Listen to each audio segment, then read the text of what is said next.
व्यवहार होतो का नाही हे सर्व मनसैनिक या ठिकाणी चेक करणार आहेत। आपण दृश्यांमध्ये या ठिकाणी बघू शकतो हे सर्व मनसैनिक आता मुंबई बँकेमध्ये घुसलेले असून या ठिकाणी आता ते जे बँक व्यवस्थापक आहे त्या बँक व्यवस्थापकांकडे जाऊन जाब विचारणार आहेत। मराठीत व्यवहार होतो का नाही, अनेक असे बँकिंग काम असतात ज्यामध्ये मराठी स्वीकारलं जात नाही, त्यांचे अर्ज केलेले असतात ते रद्द होतात, अशा अनेक समस्या मराठी माणसांकडून मनसैनिकांकडून सांगितल्या असून आता या संदर्भात सर्व जे आहे ते व्यवस्थापकांकडे जाऊन मराठीचा व्यवहार होतो का नाही हे सर्व आता मनसैनिक चेक करणार आहेत। आपण दृश्यांमध्ये बघू शकतो या ठिकाणी हे सर्व मनसैनिक आता बँक जे आहेत शाखा व्यवस्थापक त्या व्यवस्थापकांच्या कॅबिनमध्ये घुसलेले असून या ठिकाणी त्यांना निवेदन देण्यात येत आहे की बँकेचा व्यवहार मराठी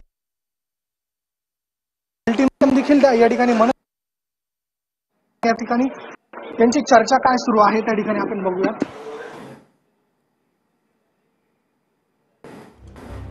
तर मराठीसाठी मनसेनं आग्रह धरलेला आहे। गुढीपाडवा मेळाव्यात राज ठाकरेंनी केलेल्या आवाहनानंतर मनसेकडून आता बँकेंना भेट देण्यात येते। वेगवेगळ्या बँकांच्या शाखेत जात मनसेकडून बँकांना मराठीचा वापर करण्याची मागणी करण्यात येते। मराठी भाषाच कामकाजात वापरावी अशी मागणी मनसेकडून करण्यात येते। मनसे कार्यकर्ते मुंबई बँकेच्या शाखेत दाखल झालेले आहे आणि या ठिकाणी मराठीत कामकाज करण्याची मागणी करण्यात येते।